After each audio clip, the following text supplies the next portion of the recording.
تاریخ ہمیشہ بڑے جنگی میدانوں یا شاہی محلات میں نہیں لکھی جاتی. مطلب کبھی کبھار تاریخ کا پورا دھارا جی کسی ایک انسان کے انتہائی نجی اور جذباتی فیصلے سے بدل جاتا ہے. بالکل. اور کیا یہ حیرت انگیز نہیں ہے کہ کیسے ایک باپ کا اپنی اولاد کو بچانے کا ذاتی کرب نادانستہ طور پر پورے جزیرہ نما عرب کا قانون بدل دے؟ اور وہ بھی ایک ایسا قانون جو صدیوں تک نافذ رہے. یہ واقعی حیرت انگیز ہے. ہاں نا. تو آج کے اس گہرے اور تفصیلی مطالعے میں ہمارا مشن دراصل ان تاریخی دستاویزات کا تجزیہ کرنا ہے، خاص طور پہ سیرت خاتم الانبیاء صلی اللہ علیہ وآلہ وسلم کی روشنی میں. ہم ان حیران کن واقعات کو دیکھیں گے جو نبی کریم صلی اللہ علیہ وآلہ وسلم کی ولادت سے قبل مکہ میں پیش آئے. صحیح. اور ہم صرف یہ نہیں دیکھیں گے کہ کیا ہوا، بلکہ یہ سمجھنے کی کوشش کریں گے کہ ایک بھولی ہوئی منت، 100 اونٹوں کی قربانی اور ان قدیم الہامی بشارتوں کے پیچھے آخر کیا سماجی اور نفسیاتی محرکات تھے. بالکل، کیونکہ ان محرکات کو سمجھے بغیر ہم تاریخ کے اس بڑے تسلسل کو نہیں سمجھ سکتے. چلیں اس کے تفصیلات میں چلتے ہیں اور ان واقعات کی تہوں کو کھولتے ہیں. یہ ایک انتہائی اہم زاویہ ہے. دیکھیں، جب ہم ان تاریخی دستاویزات کو پڑھتے ہیں نا تو عموماً ہم واقعات کو بس ایک فہرست کی طرح دیکھ رہے ہوتے ہیں.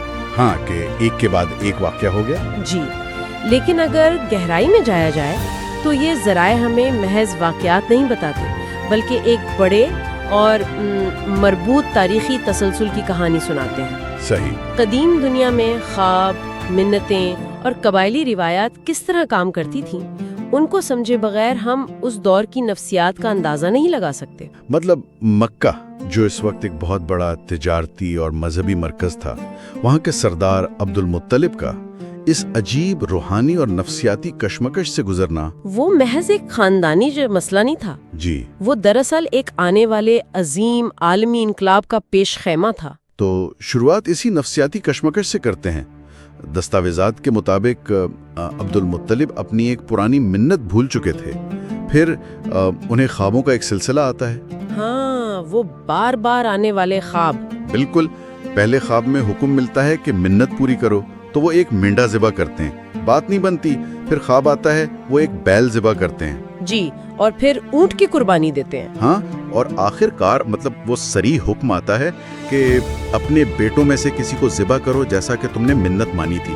اب مجھے یہاں ایک بات سمجھ نہیں آ رہی. جی بتائیے. عبد المطلب تو مکہ کے سب سے طاقتور سردار تھے نا. قریش ان کی اتنی عزت کرتے تھے. اگر انہیں یہ خواب آ بھی گیا تھا تو وہ خاموشی سے اسے نظر انداز کیوں نہیں کر سکتے تھے؟ یہ بہت اچھا سوال ہے. یعنی ایک قبائلی سردار ہونے کی حیثیت سے وہ اپنے لیے کوئی استثناء کیوں نہیں مانگ لیتے؟ اصل میں تاریخی حقائق اور اس دور کی جو قبائلی نفسیات تھی نا، وہ بتاتی ہے کہ مکہ میں ایک سردار کی طاقت کسی ڈکٹیٹر یا مطلق العنان بادشاہ جیسی نہیں ہوتی تھی. اچھا. جی، ان کی طاقت اور قیادت کا سارا انحصار ان کے اخلاقی، خاندانی اور سب سے بڑھ کر ان کے مذہبی مقام پر. کیونکہ وہ کعبہ کے متولی تھے. بالکل. عبد المطلب کعبہ کے متولی تھے. اب اگر کعبہ کا متولی ہی اپنے خداؤں سے کیے گئے وعدے یا منت سے پھر جائے تو سوچئے ان کی سرداری کی کوئی اخلاقی بنیاد باقی رہے گی؟ یہ تو ہے. وہ اپنا سارا مقام کھو دیتے. جی، اور دوسری بات یہ کہ قدیم عرب معاشرے میں تسلسل سے آنے والے خوابوں کو محض انسانی لاشعور کی پیداوار نہیں سمجھا جاتا تھا. یعنی وہ اسے کوئی وہم نہیں سمجھتے تھے؟ بالکل نہیں، بلکہ انہیں ایک ٹھوس الہامی پیغام سمجھا جاتا تھا، ایک قانونی نوٹس کی طرح. وہ اس سے بھاگ نہیں سکتے تھے. یہ ایک زبردست نقطہ ہے. مطلب ان کی قیادت کی بقا اسی میں تھی کہ وہ اس حکم کے سامنے سر تسلیم خم کریں. جی. اور پھر ہم دیکھتے ہیں کہ وہ اپنے تمام بیٹوں کو جمع کرتے ہیں. مطلب ذرا تصور کریں، ایک باپ کا اپنے بیٹوں کے سامنے یہ اعلان کرنا کہ مجھے تم میں سے کسی ایک کو ذبح کرنا ہے. یہ کسی بھی دور کے انسان کے لیے تصور سے باہر ہے. بہت ہی لرزہ خیز منظر ہوگا وہ. بالکل. لیکن پھر حضرت عبداللہ جو سب سے چھوٹے، خوبصورت اور باپ کے سب سے چہیتا بیٹے ہیں، وہ خود کو پیش کرتے ہیں. وہ کہتے ہیں ابا جان آپ مجھے ذبح کر دیں. یہ اطاعت واقعی حیران کن ہے. بہت حیران کن. لیکن اس کے بعد جو قرآن دازی کا عمل ہوتا ہے نا،